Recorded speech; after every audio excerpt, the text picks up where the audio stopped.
Have you ever considered what the best biome is in Terraria? Well, there's many biomes in Terraria, obviously that is, but the one you might have not expected to hear from me is the dungeon. The dungeon is an interesting place. It's not really like the other biomes in the fact that it is a building, kind of a building. It's just a really big ass building. But when you really look at it, there is so much crap inside of it that every time you go to it, there's more about it you haven't found the last time if it's your first few times playing the game. I'll read it from the wiki itself. The dungeon is a vast underground labyrinth made of bricks. Oh, and these bricks can be different colors too. They can be green, pink, purple, green, or blue. So that's pretty cool. They're either located on the left or right far side of the map. Trust me, if you have a large world, it can be very hard to get to the other side of the world because in pre-hard mode, you don't have all those wings and the fancy shenanigans you need to get to the other side of the world. So it's pretty frustrating trying to get to the other side of the world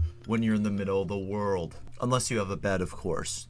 That'll be great to get to the dungeon a lot quicker. Spawn rates will increase the deeper a player travels. The water candles certainly do not help. It begins at an above ground entrance structure resembling a castle or a palace, somewhat.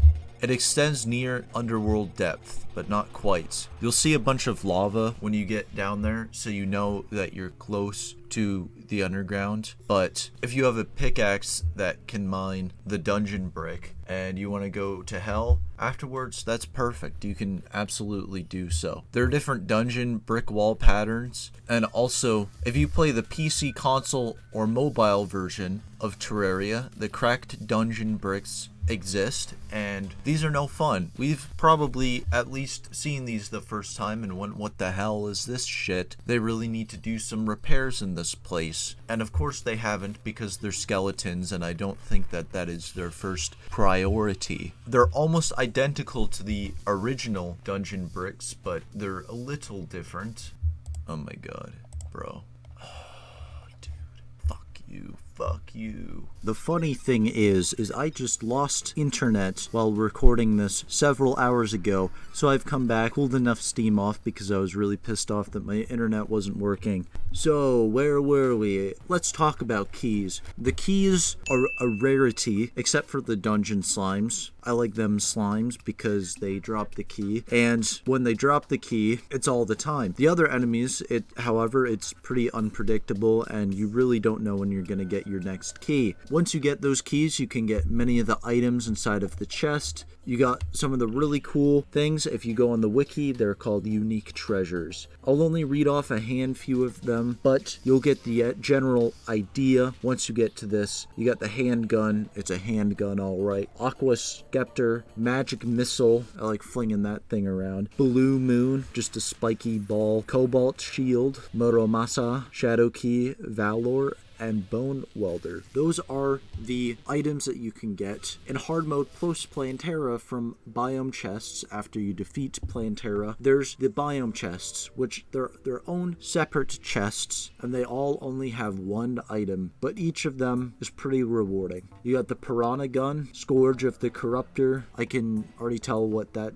biome is from. Vampire knives from the Crimson Rainbow gun, Staff of the Frost Hydra, and Desert Tiger Staff. That's cool. You got a lot of enemies as well. Many enemies that are pretty annoying, and I don't like any of these enemies whatsoever. The Dark Caster is probably a big coward because he always spawns very far away, and you have to go up to him, swing your sword at him, and kill him. Angry Bones is just very angry bones that rampages you very quickly. The bound mechanic you can find in the dungeon, just make sure she doesn't die. Maybe place some wood around her or something like that. Skeletron is the boss that you fight. I like fighting Skeletron. I get a kick out of fighting Skeletron. It's really rewarding once you actually defeat the boss. Cursed Skull is a floating skull detached from a body, the unknown body. Dungeon Slime, we already went over those keys. abilities, etc. Spiky ball is literally a spiky ball that swings around in a 360 clock motion. And then the blazing wheel just looks like an onion ring, a very chaotic onion ring that just don't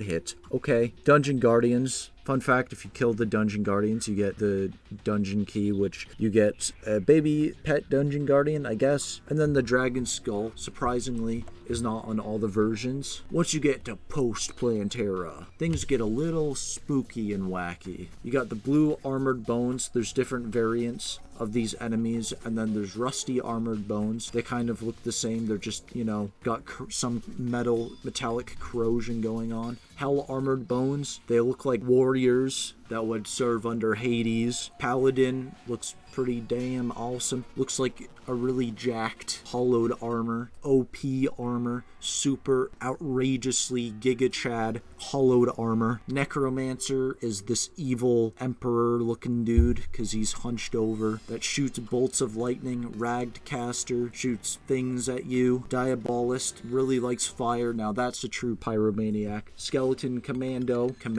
Well, like not wearing underwear. And then skeleton sniper, tactical skeleton. Okay, so now we're getting into the modern era. Giant cursed skull, Bone Lee, reference to Bruce Lee, and then dungeon spirit. That's a lot of enemies for a biome. You're not gonna get that in the other biomes, at least that much variety. And the third time you go back to the dungeon is post golem. And this is my favorite part because you see a bunch of cultists kind of doing their thing, and the first time you go over to that, you don't know what's going on. You just think it's a party, and once you get there, you realize I'm in for something special. Oh, you most certainly are. There's the lunatic devotee, blue cultist archer, and then the lunatic cultist, which is a boss. He's a small boy for a boss, but still pretty challenging. Shoots a bunch of random stuff at you like Doctor Strange, and that's fun stuff. Another thing on the wiki it talks about is relative to the world's horizontal center, the dungeon will always be on the side opposite to the underground desert and jungle. Likewise, the dungeon will always be on the same side as the snow biome. Remember that. That is a key thing to remember when you're playing this. So, snow biome equals dungeon. A player is considered to be in the dungeon if they are at below the depth of 3 feet standing in front of any naturally placed walls except dirt walls, and can see at least 250 dungeon bricks on screen. The knowledge can be useful if one wants to lure out a dungeon guardian or to avoid encountering one. Yeah, you get a big jump scare when those things attack you because they are no fun. Now let's talk about Skeletron. I think what they could have done with Skeletron in hard mode is maybe there could be an extended part of the dungeon or something like that, but first you have to fight Skeletron Prime, and he has to be activated using the original stuff that you use, like the soul stuff. I can't remember the names. I think it's the soul of night and light. I think. It's been a while since I've fought that boss, but that would be a cool idea just for the dungeon and extended area. I'm sure there's mods that do that, but this boss the original Skeletron was actually pretty hard when I fought the boss, even in pre-hard mode. I was in expert mode, I had 47 defense with the potions and all that shit, and I still died. It was no fun. Trust me, I died many times fighting that boss. And then I went into the easier mode and it was no problem. But honestly, if you want to challenge, Skeletron will definitely do it for you. The dungeon's got all sorts of wacky stuff in it, like I said. There are unique drops. There's the golden key, bone wand, clothier voodoo doll, ancient necro helmet, very pointy, Nazar, tally counter, and bone key. And then cream soda? Interesting. Bone feather. I don't know how feathers can be bone, but we'll pass. Key brand is a cool sword. Wisp in a bottle just looks like fart in a jar. Magnet sphere is these electric bubbles, sort of. Paladin's shield is a really powerful shield that you can obtain that will do you a lot of defense. The Paladin's hammer is like a better version of the possessed hatchet. Armor polish. I can't remember what that does. Does it just make your armor shiny? Adhesive bandage that stops bleeding. Shadow beam staff shoots interesting projectiles. Spectre staff. Inferno fork launches fireballs, rocket launcher, now we're getting violent, rifle scope, sniper rifle, SWAT helmet, yes, a SWAT helmet, tactical shotgun, black belt, tabby, not the cat, the boot, it looks like a boot, ectoplasm, which you use to craft ectoplasmic variety. The Kraken is a powerful yo-yo. Morningstar is a combination of a flail and a mace. Shadow jousting lance, barbecue ribs, because, you know, if you want to have some barbecue in the dungeon, that's pretty OP.